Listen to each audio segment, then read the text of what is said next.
தங்க நாணயத்தில் முதலீடு செய்தால் பல மடங்கு லாபம் தருவதாக கூறி ஒரே குடும்பத்தைச் சேர்ந்தவர்கள் பல கோடி ரூபாய் மோசடி செய்திருப்பதாக போலீசில் புகார் அளிக்கப்பட்டுள்ளது. ராணிப்பேட்டையைச் சேர்ந்தவர் சசிகலா.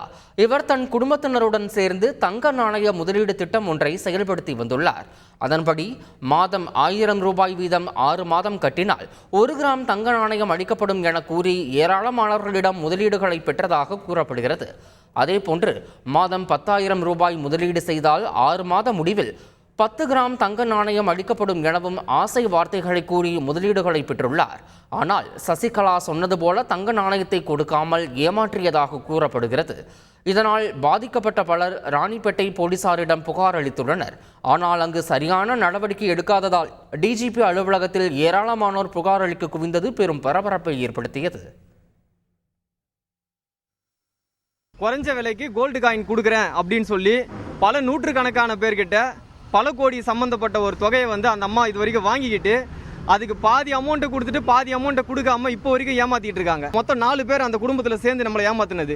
நான் 1,52,00,000 ஏமாந்துருக்கேன். என் கூட வேலை செய்கிறவங்க, எங்கள் அக்கா சொந்தக்காரி, எங்கள் சொந்தக்காரி எல்லார்கிட்டையும் சேர்த்து 1,52,00,000. இப்போ நான் வாழ்வா சாவான்ற ஒரு போராட்டத்தில் நிற்கிறேன் சார். ஆள் பலமும் சரி, அரசியல் பலமும் சரி, அதிகாரி பலமும் சரி எனக்கு இருக்குது. ஒவ்வொரு டிபார்ட்மெண்ட்டும் எனக்கு ஒரு ஆள் இருக்காங்க சொல்லியிருக்காங்க. அதுக்கு மீறி அதுக்கப்புறம் ஒரு டைம் போய் கேட்டதுக்கு இல்லை, இன்னொரு வாட்டி என் வீட்டாண்ட வந்தால் என் பையனை வச்சு உன்னை கழுத்தாத்து போட்டுருவேன் அப்படின்னு சொன்னது. லாஸ்ட்டாக நாங்கள் இதுமாரி தலைமைச் செயலகத்துக்கு கூட லெட்டர் அமைச்சிருக்கோம்.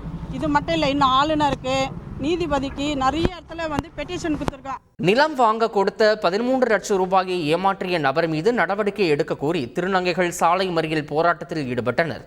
தாம்பரம் அடுத்த நெடுங்குன்றம் ஊராட்சியில் வசித்து வரும் திருநங்கைகள் சேர்ந்து 10 சென்ட் வீட்டுமனை வாங்குவதற்கு முன்பணமாக 13 லட்சம் ரூபாய் கொடுத்துள்ளனர். ஆனால் பணத்தை பெற்ற நபர் அந்த இடத்தை வேறு ஒருவருக்கு விற்றுவிட்டதால் ஆத்திரமடைந்த அந்த திருநங்கைகள் திடீரென சாலை மறியல் போராட்டத்தில் ஈடுபட்டனர். இதனால் நெடுங்குன்றம் பிரதான சாலையில் போக்குவரத்து பாதிக்கப்பட்டதால் போலீசார் அவர்களை அப்புறப்படுத்தினர். செய்திகளை உடனுக்குடன் தெரிந்து கொள்ள உடனே சப்ஸ்கிரைப் பண்ணுங்க.